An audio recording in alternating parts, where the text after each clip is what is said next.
Fisherman risks it all to save a bear trapped in the river, and what happens next left him in shock. In the heart of Montana, where the Gallatin River carved its ancient path through the wilderness, Ethan Walker's weathered hands gripped his fishing rod with the familiarity of a lifetime spent on these waters. The morning mist clung to the surface like a delicate veil, transforming the landscape into something mystical and timeless. At 65, Ethan was as much a part of Redwood Creek as the towering pines that stood sentinel along the riverbank. If this story caught your interest, don't forget to subscribe to our channel and give it a like. Let us know which city you're watching us from. Stay tuned. The small town of Redwood Creek had always been a place where nature and humanity coexisted in delicate balance. For generations, the Walker family had lived by an unwritten code. Take only what you need, respect the land and protect its treasures. Ethan had learned these lessons from his father, just as his granddaughter Abby now learned them from him. This particular morning felt different. Perhaps it was the way the fog seemed thicker than usual, or how the birds had fallen unusually quiet. Ethan's instincts, honed by decades of reading the river's moods, told him something was amiss. The water's surface rippled with an irregular pattern that caught his experienced eye. As he guided his small boat closer to the disturbance, the sound of splashing grew more distinct. Through the mist, he could make out a dark shape thrashing against the current. His heart quickened as he realized it wasn't the typical movement of a fish or beaver. The creature's desperate struggle spoke of something larger, something trapped. Drawing nearer, Ethan's breath caught in his throat. A young grizzly bear, hardly more than a cub, was fighting against a metal trap partially submerged in the water. The sight struck him like a physical blow. In all his years on the river, he'd never encountered such a thing. Trapping was strictly regulated in these parts, and this crude device had no place in protected waters. Time seemed to slow as Ethan assessed the situation. The bear's eyes, wide with fear and pain, met his own. In that moment, all his years of experience warred with basic self-preservation. Every logical part of his mind screamed at him to back away. Even a young grizzly could be lethal if cornered. But something deeper, something that spoke to the very core of who he was, wouldn't let him leave. With careful movements, Ethan maneuvered his boat closer. The bear's struggles intensified, but Ethan noticed something curious. The animal seemed to understand, on some level, that he wasn't a threat. Its movements, while desperate, weren't aggressive. Taking advantage of this unusual calm, Ethan used his fishing gear in ways its manufacturers had never intended, carefully working to release the mechanism. The moment the trap sprang open, the bear lunged away, disappearing into the misty shoreline with remarkable speed. Ethan sat back, his heart pounding, as the ripples from the bear's escape slowly settled. But as his pulse returned to normal, questions began to surface in his mind. This trap hadn't appeared by accident. Its placement was too deliberate, too professional. As Ethan examined the area more closely, his unease grew. The trap showed signs of expert craftsmanship. This was no amateur operation. Small marks in the nearby mud suggested regular human activity, and as he looked more carefully, he could see other signs he'd missed before. Broken branches at just above head height, unusual wear patterns on nearby rocks. The kind of subtle signs that only a lifetime outdoorsman would notice. The implications troubled him deeply. Someone was systematically targeting the wildlife in these protected waters. The thought of it made his stomach turn. These forests and rivers were more than just a backdrop for tourism or a resource to be exploited. They were a complex web of life that had existed in balance for countless generations. As the morning mist began to lift, Ethan made a decision. He needed to tell Abby about this. His granddaughter's work as an environmentalist had often seemed at odds with the town's push for development, but her passion for protecting their natural heritage made her the perfect ally in understanding what was happening here. Abby Walker stood at her grandfather's kitchen table, her fingers tracing the rim of a coffee mug as she absorbed his story. At 28, she had inherited not just her grandfather's piercing green eyes, but also his unwavering commitment to protecting the natural world.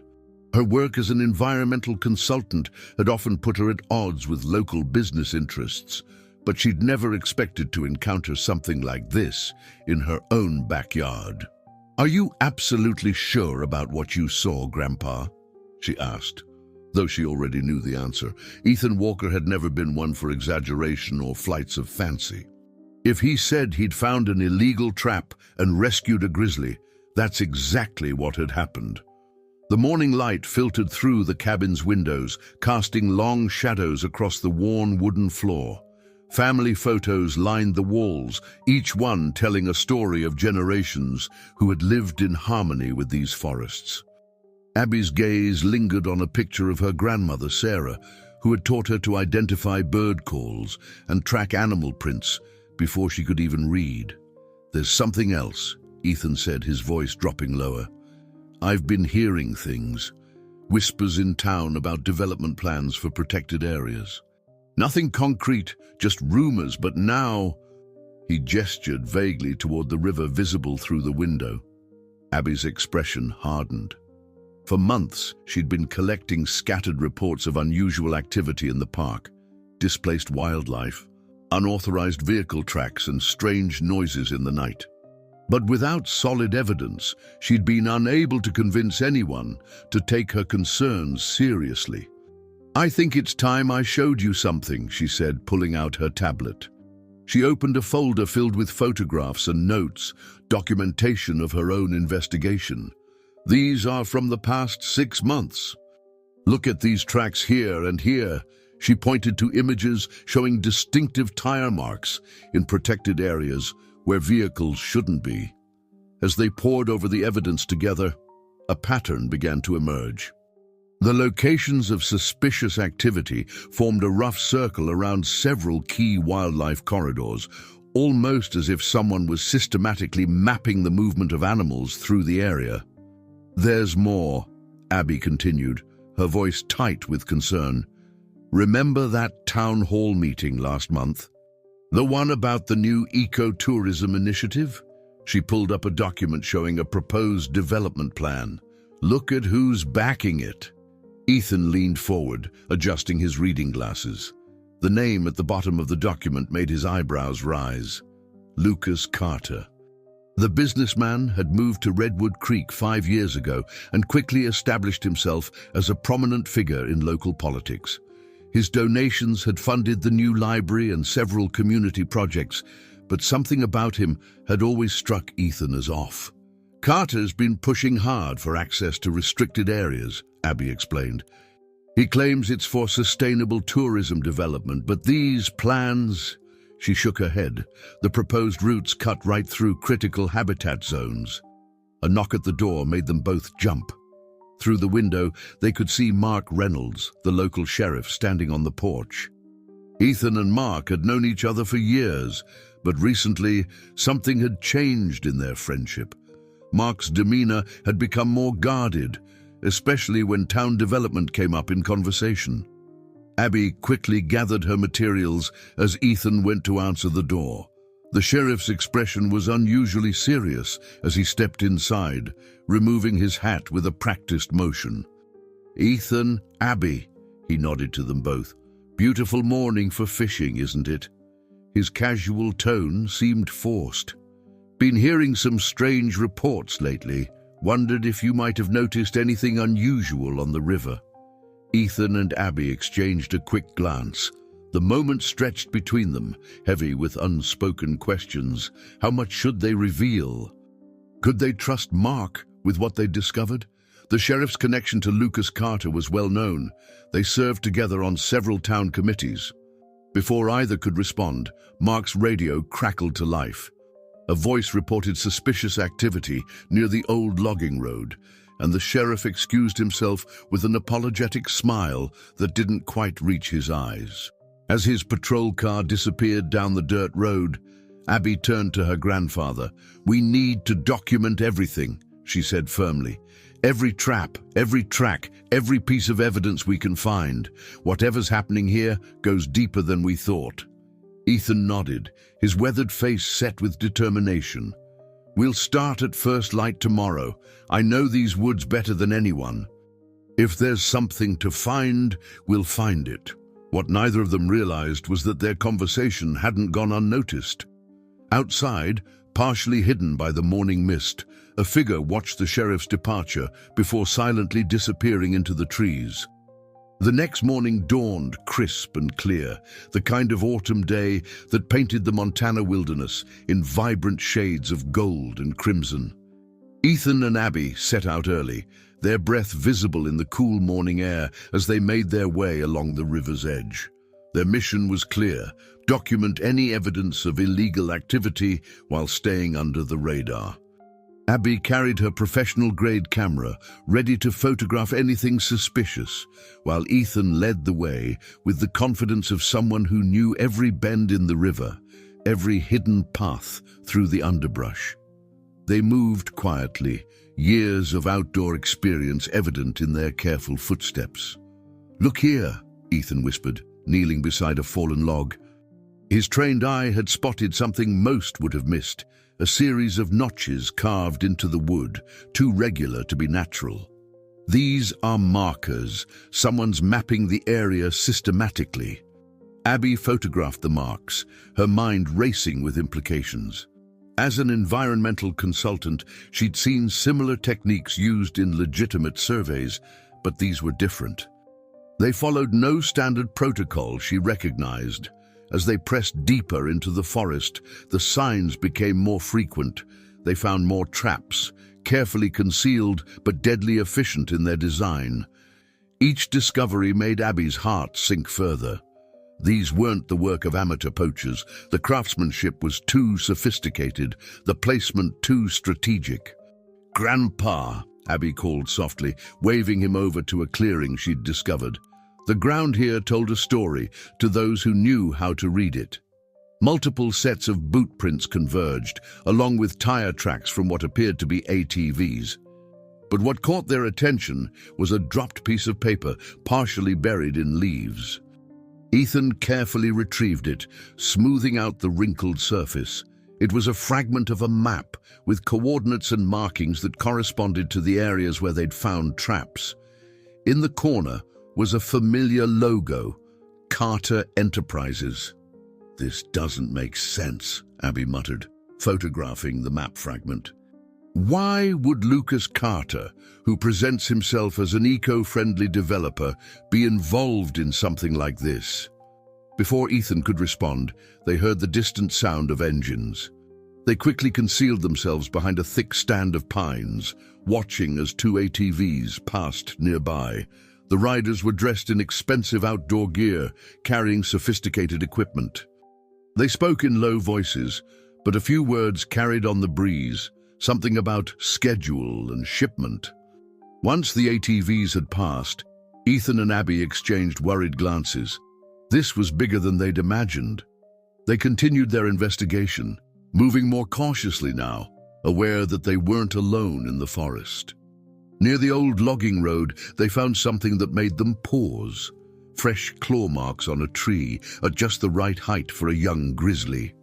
Ethan's heart tightened as he recognized the pattern. Could it be the same bear he'd rescued?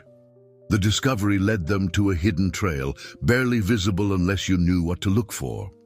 Following it brought them to a small clearing where they found more evidence: discarded equipment, empty fuel cans, and most disturbing of all, a sophisticated camera setup mounted high in a tree, its lens pointed toward a natural animal crossing point.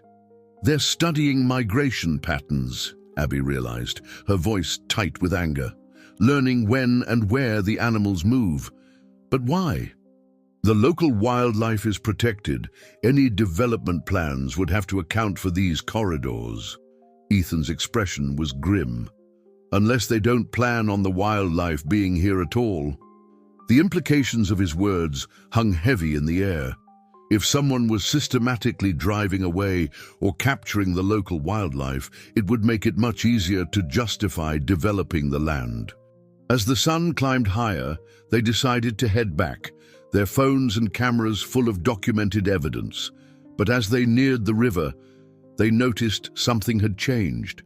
Their original trail showed signs of recent disturbance. Someone had followed their tracks. The realization sent a chill through them both. They weren't just investigating anymore. They were being investigated themselves. As they made their way back to Ethan's cabin, taking a deliberately circuitous route to throw off any followers, they began to understand the true scope of what they were dealing with. "We need help," Abby said finally, as they approached the safety of the cabin. "But who can we trust? The sheriff's ties to Carter are too close, and we don't know who else might be involved." Ethan nodded, his mind already working on the problem. "I might know someone," he said slowly. "An old friend who knows more about the history of this place than anyone. But we'll have to be careful how we approach her." As they reached the cabin, both were too preoccupied to notice the small red light blinking from a device hidden under Ethan's porch, a motion sensor recently installed, silently recording their movements. The sun was setting over Redwood Creek when Ethan and Abby approached Ruth Peterson's small cottage on the outskirts of town. Ruth, a woman in her late 70s, had lived in the area longer than most could remember. Her knowledge of local history ran deep, passed down through generations of her family, who had called these mountains home. The cottage itself seemed to have grown from the earth, its weathered wood blending seamlessly with the surrounding forest. Wind chimes made from old fishing lures tinkled softly in the evening breeze, and the scent of herbs from Ruth's garden filled the air. As they walked up the worn path to her door, Abby noticed intricate carvings in the wooden posts of the porch, ancient symbols that spoke of a deep connection to the land. Ruth opened the door before they could knock, as if she'd been expecting them. Her silver hair was tied back in a neat braid, and her eyes, though aged, held a sharp intelligence that belied her years. "I was wondering when you'd come," she said, gesturing them inside. "The forest has been restless lately." The interior of Ruth's home was a testament to a life spent observing and recording the natural world. Pressed flowers hung in frames alongside detailed sketches of local wildlife. Shelves lined with leather-bound journals reached from floor to ceiling, each containing decades of observations about the land and its inhabitants. "You've found something in the woods," Ruth said. It wasn't a question. She moved to her wood stove where a kettle was already steaming. "Something that troubles you both." She poured 3 cups of tea, adding honey with practiced precision. Ethan and Abby exchanged glances before Ethan spoke. "We've discovered traps, Ruth, professional ones, and signs of organized activity in protected areas." He paused, watching Ruth's reaction carefully. "We found evidence connecting it to Lucas Carter." Ruth's hand stilled for a moment as she set down her cup. "Lucas Carter," she repeated softly, her voice carrying a weight of unspoken knowledge. "History has a way of repeating itself in Redwood Creek." She rose slowly and walked to one of her many bookshelves, running her finger along the spines until she found what she was looking for. A journal bound in faded red leather. "30 years ago," she began, "before the national park was established, another businessman came to our town with grand promises of progress and prosperity." As Ruth spoke, she opened the journal, revealing meticulously documented notes and newspaper clippings. James Morrison was his name. He started small, just like Carter, donations to local causes, friendly meetings with townspeople, grand visions for development. But there was more to his plans than he revealed publicly. Abby leaned forward, her professional interest piqued. "What happened?" Ruth's eyes grew distant with memory. "Morrison had a secret operation in the woods. He was systematically driving away the wildlife, trying to prove the area had no ecological significance. That way, he could bypass environmental protection laws." She paused, taking a sip of her tea. But the land has its own way of protecting itself. The very animals he tried to eliminate became his undoing. She turned a page in the journal, revealing a faded photograph of a younger Ruth standing beside a magnificent grizzly bear track in the mud.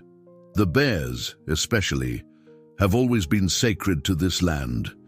They're not just animals, they're guardians of an ancient balance. The parallel to Ethan's encounter with the young grizzly wasn't lost on either of them. Ruth closed the journal and fixed them with an intense gaze.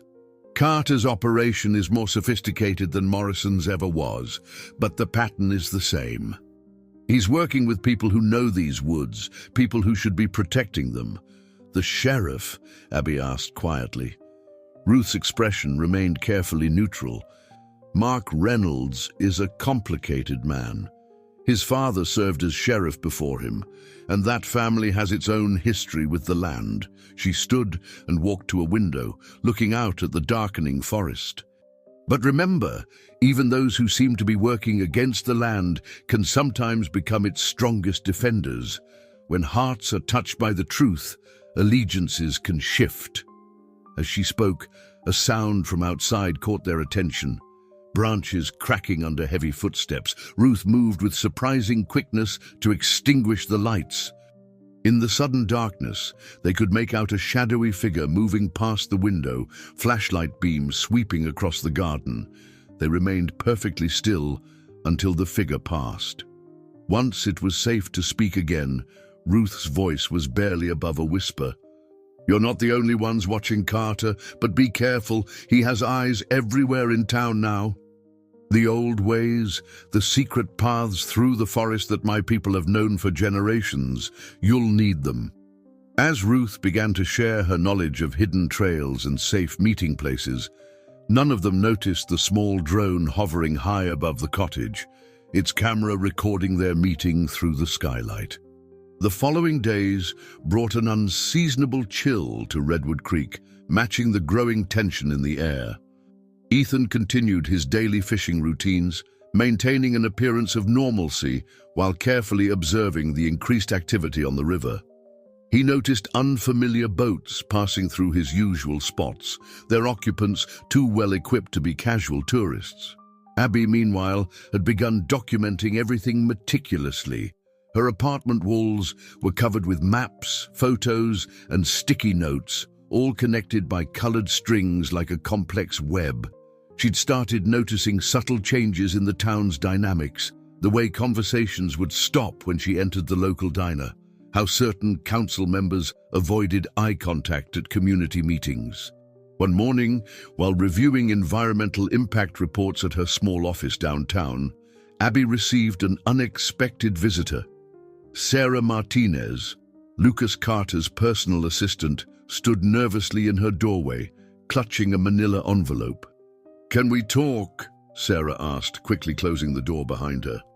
"Not here, somewhere private." Her usually pristine appearance was slightly disheveled, her voice carrying an edge of urgency that made Abby take notice. They met an hour later at a quiet spot by the river, one of the secret locations Ruth had shown them.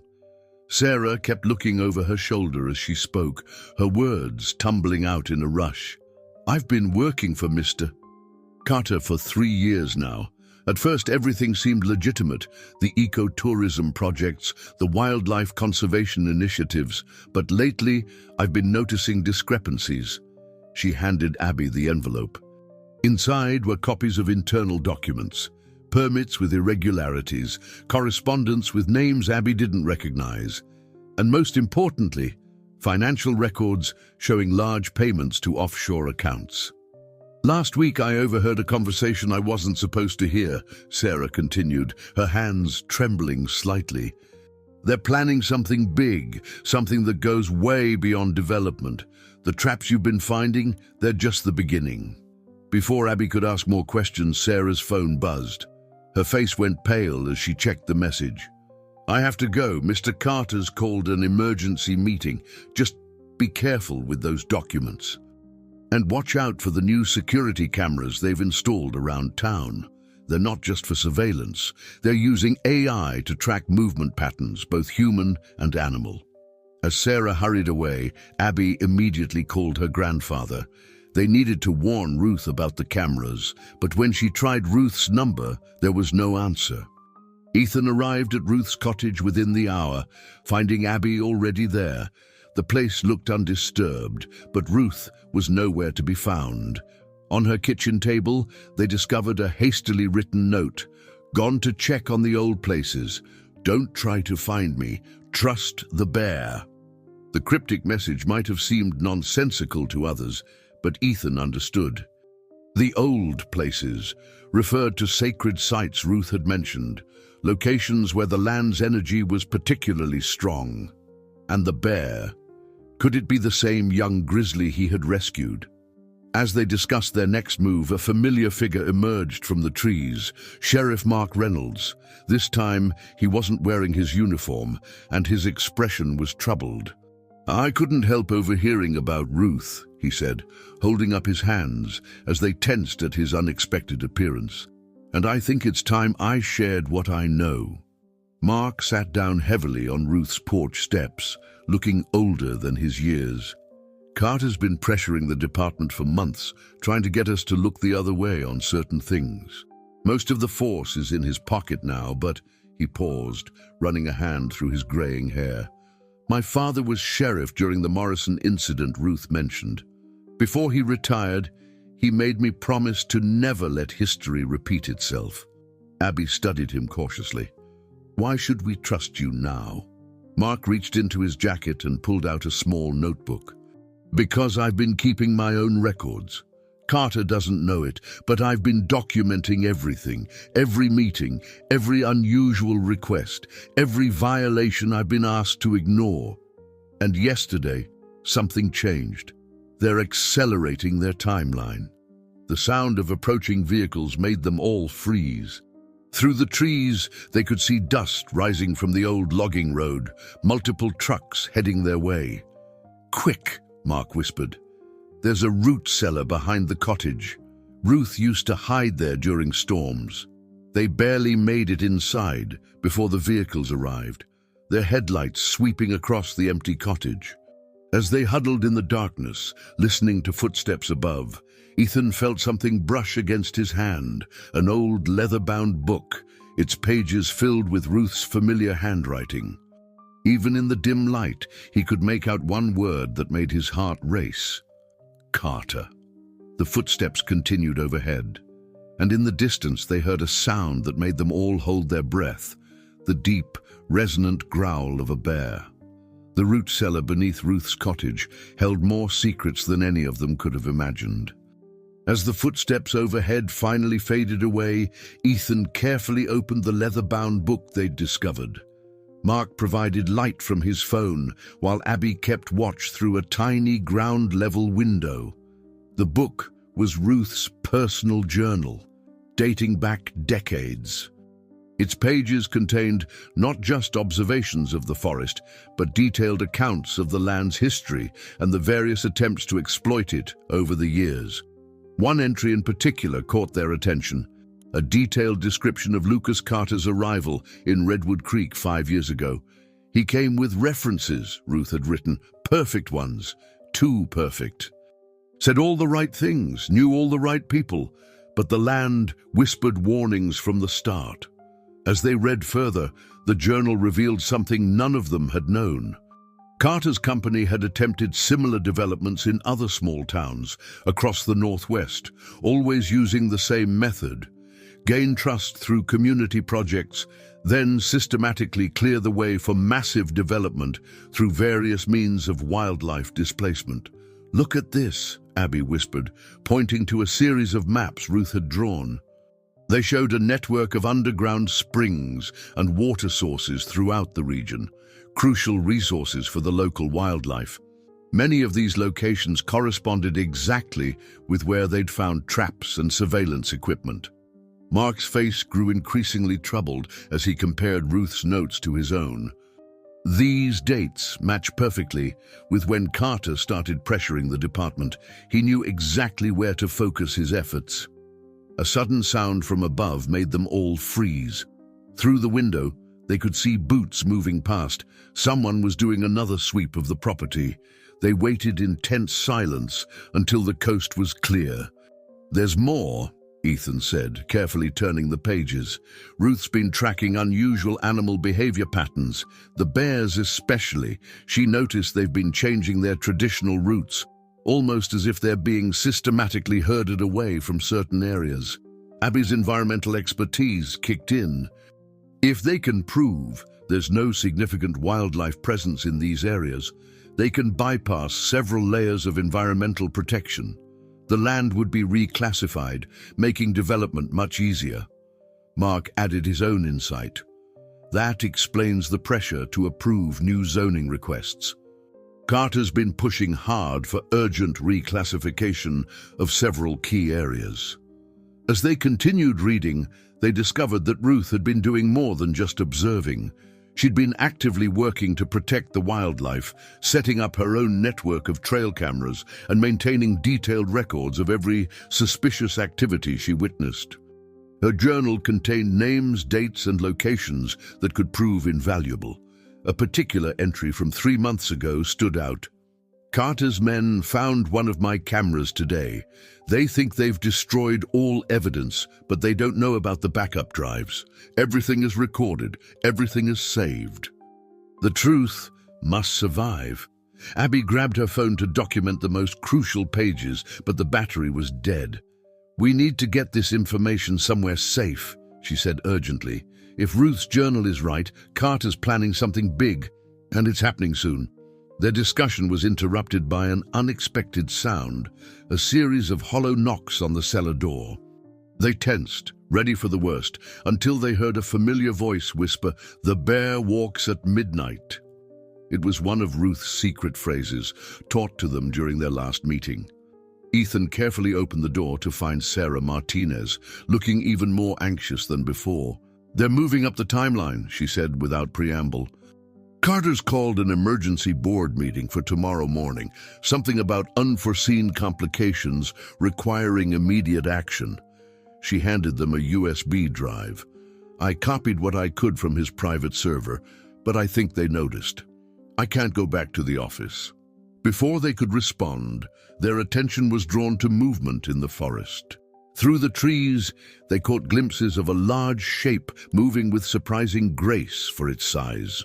The young grizzly bear, now a powerful symbol of their resistance, seemed to be keeping watch.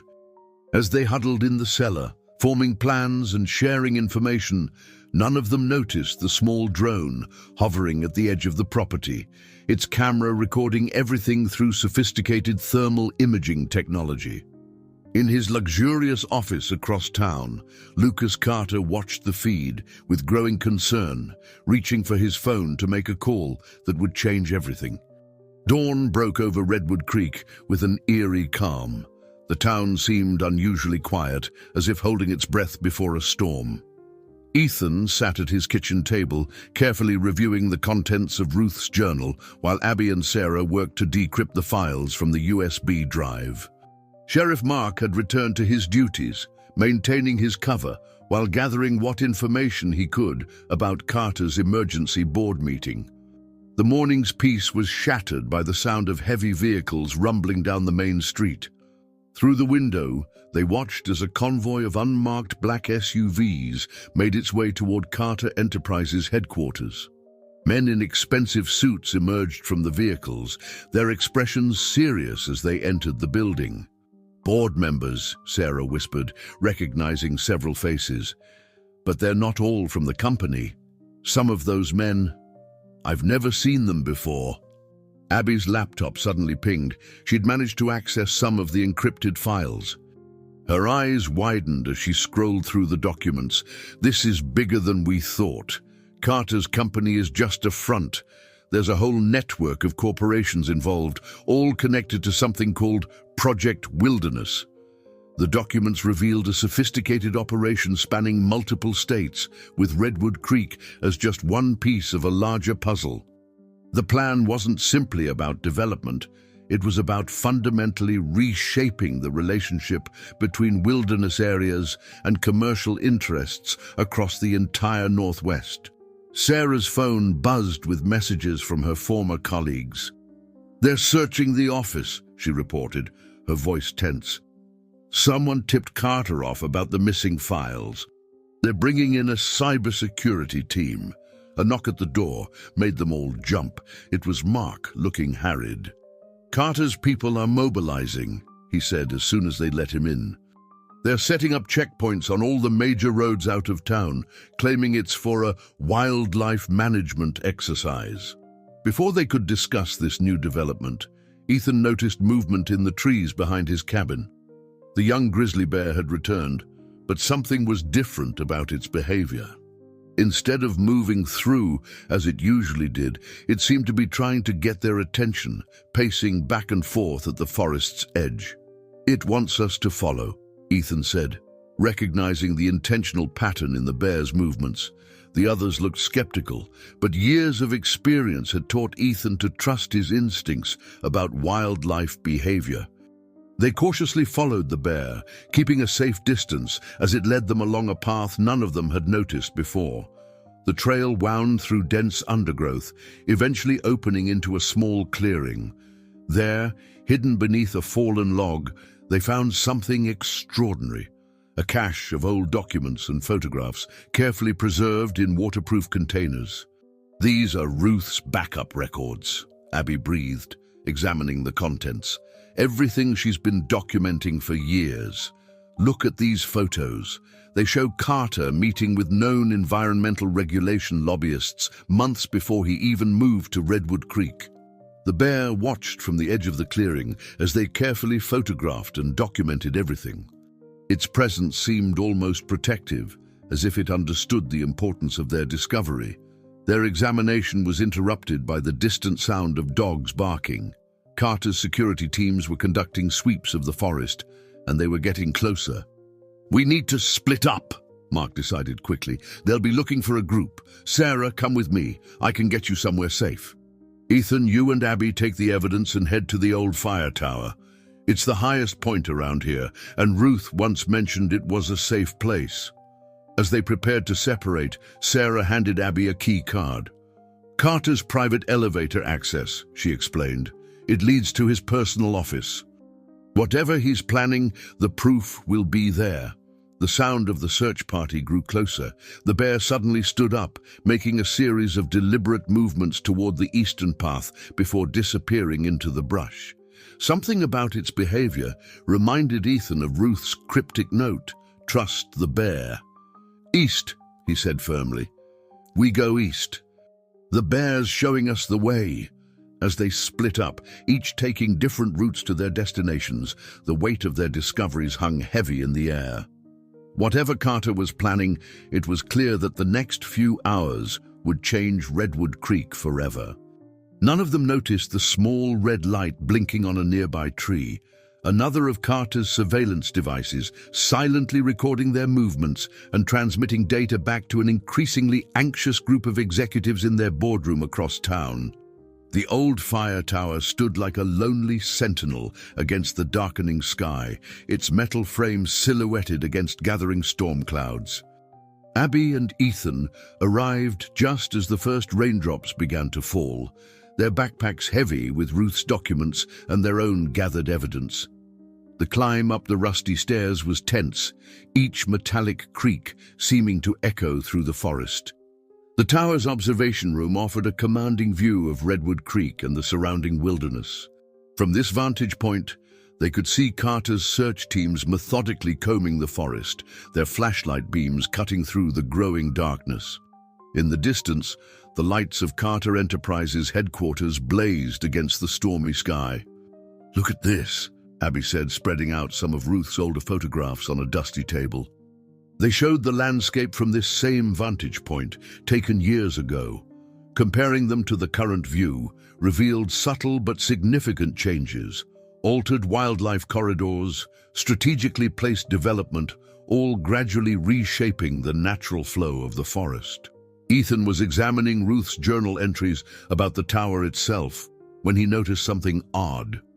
"These floorboards," he said, kneeling down, "they're newer than the rest." Carefully prying one up, they discovered a hidden compartment containing a sealed metal box. Inside were documents that made their hearts race: original land surveys, property deeds, and most importantly, ancient tribal maps showing the sacred sites throughout the region. Ruth had been collecting proof that many of Carter's planned development areas were actually protected under historical preservation laws. "This is why they've been so desperate to clear out the wildlife," Abby realized, connecting the dots. "They're not just trying to bypass environmental regulations, they're trying to erase evidence of the land's historical significance. If they can prove these areas are no longer active wildlife corridors, they can challenge the preservation status." A sudden movement in the trees below caught their attention. The young grizzly bear had appeared again, but this time it wasn't alone. Several other bears had emerged from the forest, all moving with purpose toward the eastern ridge. It was an unprecedented sight. Bears typically maintained strict territorial boundaries.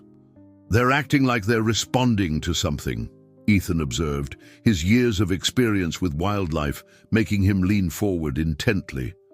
"Like they're being called." The radio they'd brought crackled to life. It was Mark. "Carter's called in private security," he reported, his voice tense. "They're setting up some kind of equipment around the perimeter of the protected areas. Sarah's managed to access some of their communications. Whatever they're planning, it's happening tonight." Through their binoculars, they could see vehicles moving into position around the forest edges. Men in tactical gear were unloading strange-looking devices, some kind of electronic equipment that made the bears visibly agitated. "Those devices," Abby said, quickly photographing them with her zoom lens. "They must be using some kind of sound technology to drive the wildlife away. That's why the bears are all moving east. They're being forcibly displaced." Thunder rolled overhead as the storm intensified. In the chaos of wind and rain, they almost missed the sound of footsteps on the tower stairs. They quickly doused their lights, hiding the documents. The footsteps grew closer, accompanied by the creak of old metal. But when the door opened, it wasn't Carter's security team. It was Ruth Peterson herself, looking windswept but very much in control. "I see you found my backup plan," she said, nodding at the open metal box. "But there's something else you need to see. Something I've been saving for just the right moment." From her bag, she pulled out an old leather-bound book that made their eyes widen. On its cover was the Carter family crest, and inside were handwritten entries dating back decades. "Lucas isn't the first Carter to try this," Ruth explained, her eyes glinting with long-held knowledge. "And like his father before him, he's about to learn that some forces can't be controlled by money or machines." As if in response to her words, a deep roar echoed through the valley, powerful enough to be heard over the storm. The bears below moved as one, their mysterious behavior beginning to make sense in a way that none of them had anticipated. Lightning illuminated the sky over Redwood Creek as Ruth spread the old Carter family book across the fire tower's desk. Rain lashed against the windows while she explained, her voice carrying years of carefully guarded knowledge. The book revealed a pattern that stretched back through decades of the Carter family's business dealings across multiple states.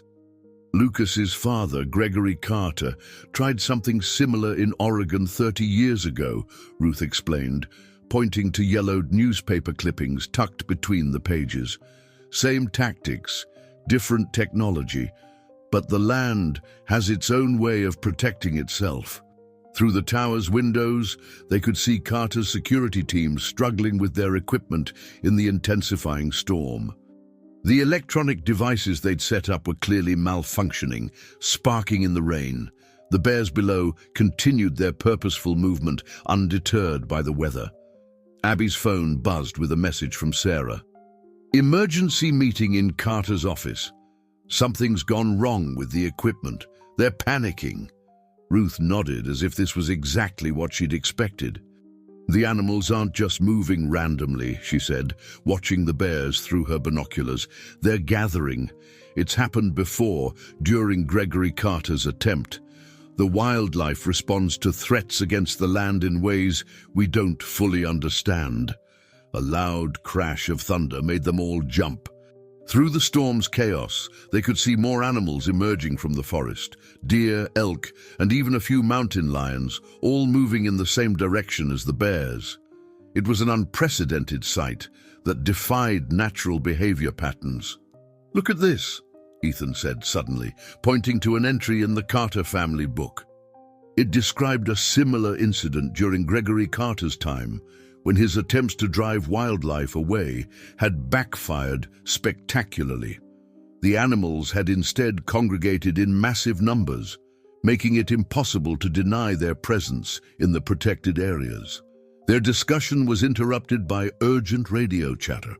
Mark's voice came through, tense but controlled. "Carter's ordering his teams to increase the power on those devices. He's desperate to disperse the animals before dawn." The rain intensified as they watched Carter's men adjusting their equipment. Suddenly, a massive bolt of lightning struck nearby, and the electronic devices exploded in a shower of sparks. The security teams scrambled for cover as their carefully laid plans literally went up in smoke. Through her binoculars, Abby could see chaos erupting at Carter Enterprises headquarters. Emergency lights were flashing, and people were rushing in and out of the building. Sarah sent another text. Files being shredded, hard drives being wiped. "They're destroying evidence." Ruth calmly opened her bag and pulled out a small, weathered camera. "They can destroy their evidence," she said, "but they can't erase what the land remembers." She handed Abby a memory card. "I've been documenting everything since the day Lucas Carter arrived. Every meeting, every violated regulation, every displaced animal. The truth has been waiting for the right moment to emerge." The young grizzly bear that Ethan had rescued appeared directly below the tower, its powerful form illuminated by another flash of lightning. It stood on its hind legs, looking up at them with an almost human intelligence. Other bears joined it, forming a circle that seemed to pulse with ancient purpose. "There's something else you need to see," Ruth said, turning to a marked page in the Carter book. "Something about Lucas's father that changes everything. A truth that's been buried for decades." Before she could elaborate, they heard the distinct sound of helicopters approaching through the storm. Carter was bringing in reinforcements, desperate to regain control of the situation. But as the helicopters drew closer, the gathered wildlife stood their ground, creating a living barrier between the machines and their forest home. In the chaos of the moment, none of them noticed a small red light blinking in the corner of the tower. One last surveillance device capturing everything. In his office, Lucas Carter watched the feed with growing desperation, reaching for his phone to make one final call that would set in motion events none of them could have predicted. The helicopter's searchlight cut through the rain, sweeping across the gathered wildlife below. Inside the fire tower, Ruth finally revealed the truth she'd been protecting for decades. The Carter family book lay open before them, its pages telling a story that would change everything. "Lucas Carter isn't just following in his father's footsteps," Ruth explained, her voice steadied despite the chaos outside. "He's trying to erase his father's greatest regret. You see, Gregory Carter didn't fail in his Oregon project because of technical problems or legal issues. He failed because he had a change of heart." The pages she showed them contained Gregory's personal letters, documenting his gradual transformation from ruthless developer to passionate conservationist. The final letter, written just before his sudden disappearance, revealed everything. "I've seen what the land truly means, what we stand to lose. The wealth we seek is nothing compared to the ancient wisdom these forests protect. Lucas will never understand. He sees my change of heart as weakness, but I've hidden the truth where he'll never find it, in the one place he refuses to look." A massive thunderclap shook the tower as Sarah's voice came through on Abby's phone. Carter's gone completely unstable. He's ordering the security teams to use excessive force. He's trying to access some kind of hidden protocol in the company's systems. Through the windows, they could see Carter's men moving into position, their electronic devices replaced with more aggressive equipment. But the wildlife held their ground. The young grizzly bear at the forefront, standing tall against the artificial lights and rain. Gregory Carter spent his last years documenting everything, Ruth continued, pulling more papers from her bag. Every illegal tactic, every environmental law violated, every corporate shell game used to hide their true intentions. He created a fail-safe, evidence that could bring down not just the company, but the entire network of corporations involved in exploiting protected lands. Mark's voice crackled over the radio. Carter's ordered everyone to the Eastern Ridge. He's talking about some kind of underground facility, something his father built. Ruth's eyes gleamed with vindication. The facility exists, but not for what Lucas thinks. Gregory converted it from a development staging area into a secure vault. Everything is there, all the evidence, all the proof, protected by a security system that only responds to one thing. As if on cue, the young grizzly bear below let out a powerful roar that echoed through the valley. The other bears joined in, creating a sound that seemed to make the very earth vibrate. The helicopters wavered in the turbulent air, their searchlights dancing wildly across the landscape. "The bears," Ethan whispered, sudden understanding dawning. Gregory Carter discovered their true connection to the land. "That's why you kept telling us to trust them." Ruth nodded, a hint of a smile playing across her face. "The bears aren't just animals. They're guardians of an ancient balance." Gregory understood this in the end. The vault he built can only be accessed when the bears are present in their natural territory. Their movements, their very presence, are part of the security system. The storm intensified as they watched Carter's men struggling against the elements. The wildlife had formed a living wall, guided by some instinct deeper than human understanding. In his desperate attempt to erase his father's legacy, Lucas Carter had inadvertently triggered exactly what Gregory had planned, a moment when the land itself would reveal its truth. Sarah's voice came through again, breathless with urgency.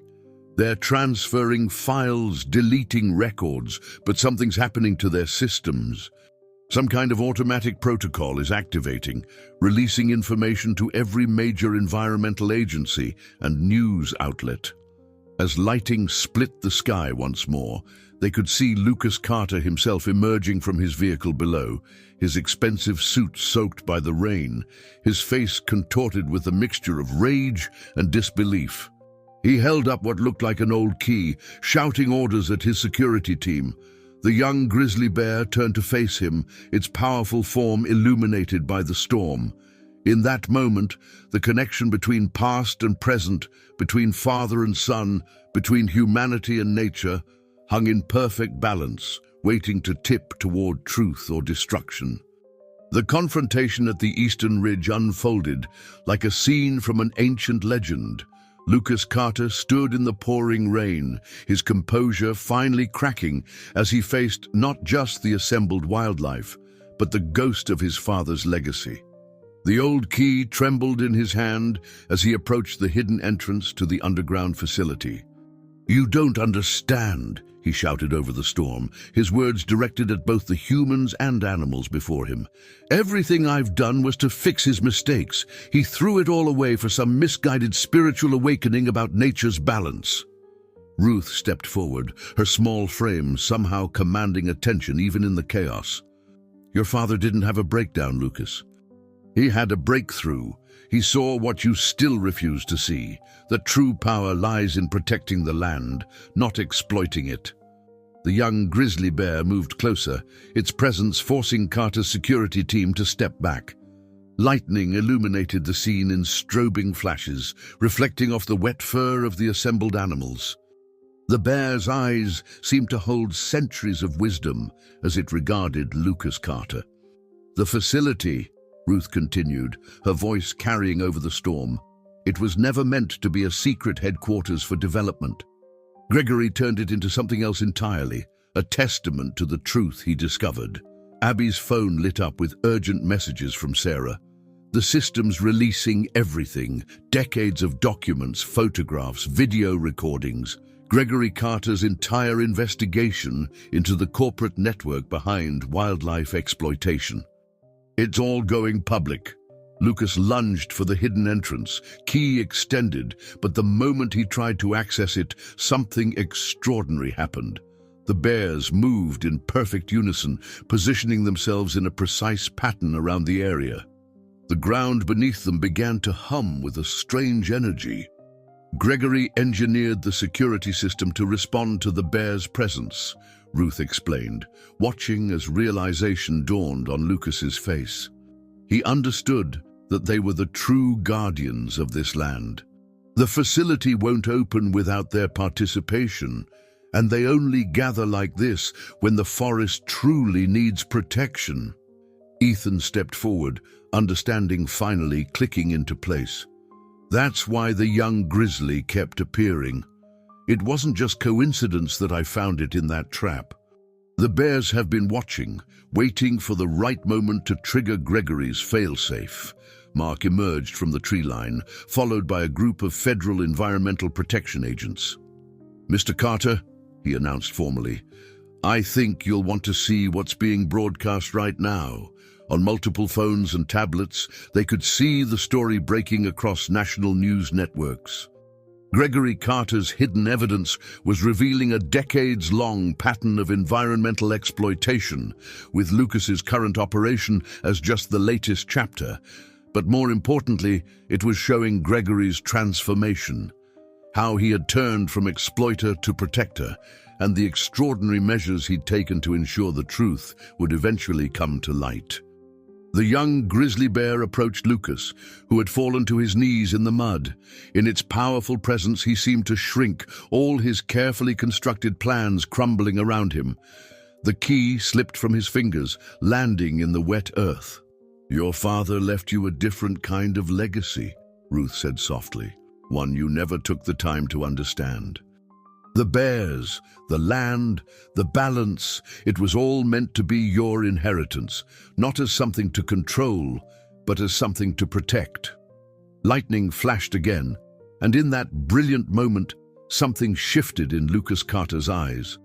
Perhaps it was the same realization his father had experienced all those years ago, facing the undeniable power and wisdom of nature. His security teams, witnessing the extraordinary scene, began lowering their weapons. The bears maintained their positions, their ancient knowledge somehow interfacing with Gregory Carter's modern security system. As federal agents moved in to secure the area, the young grizzly turned to Ethan, their earlier encounter now revealed as part of a much larger design. Sarah appeared from the direction of Carter Enterprises, clutching a final set of documents. "The board is dissolving the company," she announced. "The other executives are already cooperating with authorities, turning over everything they know about the wider network." Thunder rolled across the valley, but the storm was beginning to fade.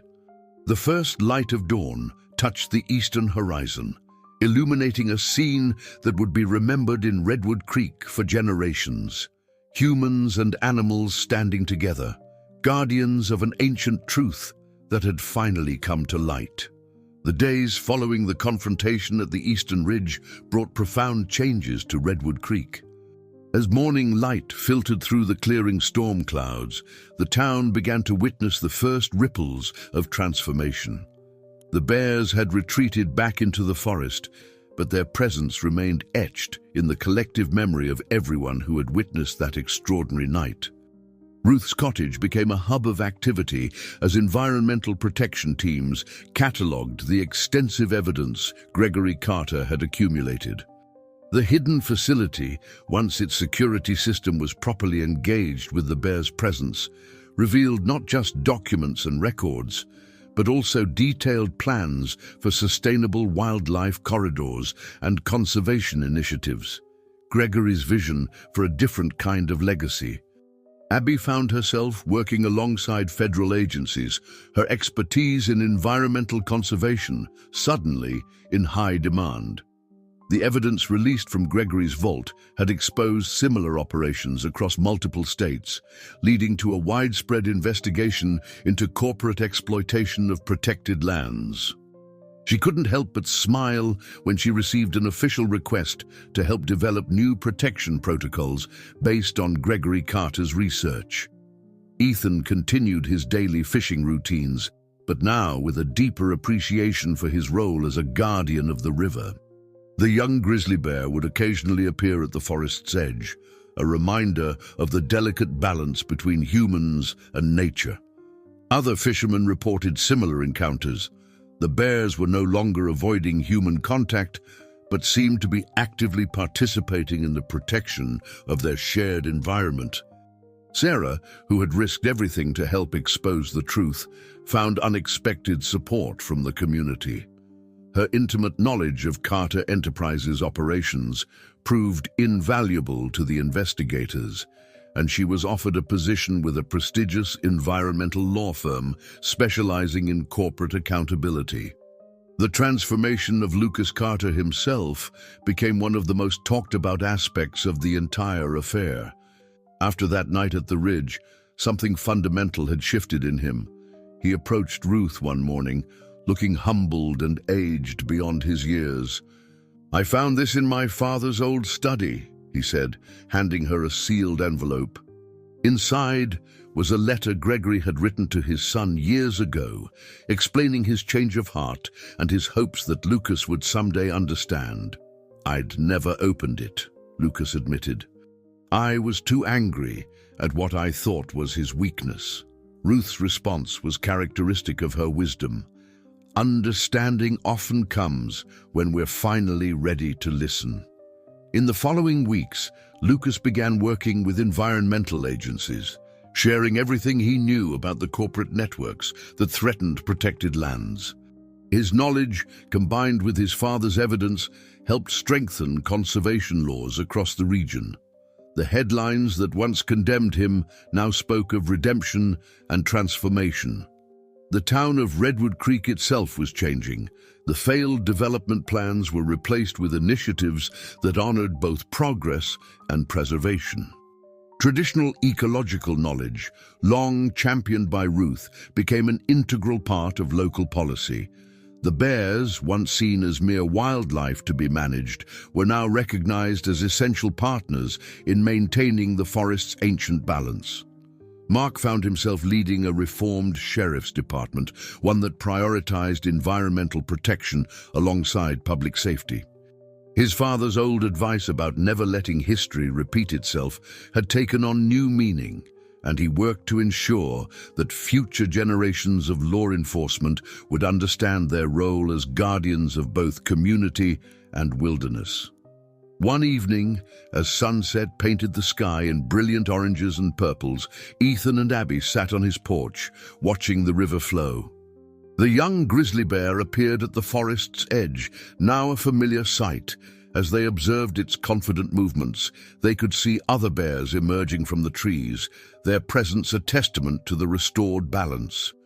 "You know," Abby said, reviewing some of Ruth's old photographs, "all this time we thought we were protecting them, but maybe they were actually protecting us, protecting our connection to what really matters." Ruth's voice called from the garden, where she was teaching a group of local children about traditional plant knowledge. The next generation was already learning the lessons that Gregory Carter had discovered late in life. The true prosperity comes not from conquering nature, but from becoming its guardian. A year had passed since the night that changed Redwood Creek forever. The town had blossomed into a model of environmental stewardship, its story inspiring similar transformations across the country. The morning sun sparkled on the Gallatin River as Ethan guided his boat to his favorite fishing spot, now part of a protected wildlife corridor that stretched for miles in every direction.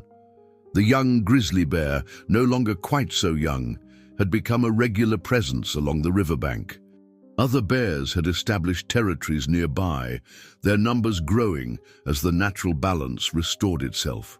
The electronic devices and traps that once threatened their existence had been replaced by carefully planned wildlife observation posts, where researchers studied the complex relationship between the bears and their environment. Ruth's cottage had been transformed into a natural history center, where she continued to share her wisdom with visitors from around the world. The Carter family book occupied a place of honor, its pages telling the story of transformation and redemption. Gregory Carter's vision, once dismissed as idealistic, had become a blueprint for sustainable development across the region. Lucas Carter, in an unexpected turn of events, had become one of the center's most dedicated supporters. His understanding of corporate structures, combined with his newfound appreciation for conservation, made him a powerful advocate for environmental protection. He worked closely with Abby, using his business expertise to help other communities resist exploitation while supporting sustainable growth. On this particular morning, the town was preparing for a special ceremony. The old fire tower, where so much had been revealed that stormy night, was being dedicated as a wildlife observation and research station. As people gathered for the event, the bears emerged from the forest, taking up their positions around the tower, just as they had done during the confrontation. "They remember," Ruth said softly, standing beside Ethan. "The land remembers, and so do its guardians." Abby stepped up to the podium, now a recognized authority on wildlife conservation. Her work combining traditional ecological knowledge with modern conservation techniques had earned national recognition. "What happened here in Redwood Creek wasn't just about stopping one development project," she began. "It was about recognizing that the true wealth of our community lies in our relationship with the land." The young grizzly bear stood at the forest's edge, its powerful presence a reminder of that fateful night when nature itself had helped reveal the truth.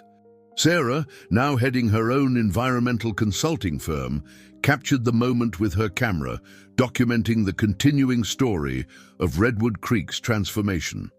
Mark, still serving as sheriff, but with a deeper understanding of his role as a guardian of both community and wilderness, watched as a new generation of children learned to read the signs of the forest. The old ways and new understanding had merged, creating something stronger than either alone.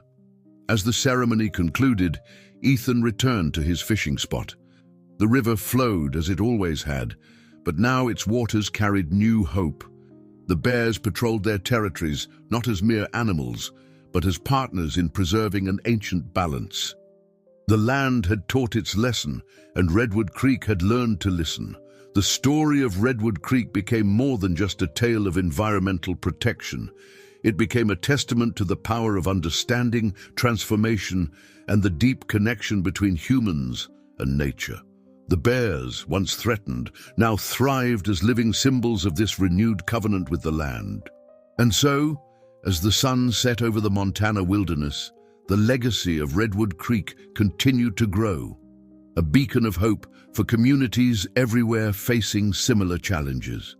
The young grizzly bear, standing proud on the riverbank, remained a reminder that when humans choose to listen, nature's wisdom can guide the way to a better future.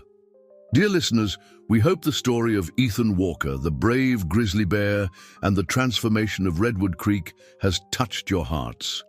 This tale of courage, wisdom, and the powerful bond between humans and nature reminds us that every person can make a difference in protecting our precious wilderness. For more inspiring stories that celebrate the triumph of environmental conservation and human spirit, we've prepared a special playlist of equally captivating narratives. Find it by clicking the link to your left. If this story moved you, please subscribe to our channel and give this video a thumbs up. Every day, we bring you unique stories that explore the complexity and beauty of our relationship with nature. Share your thoughts and experiences in the comments below. Your voice matters in this ongoing journey of discovery and preservation. Join us tomorrow for another extraordinary tale that will remind you of the magic that exists in our natural world.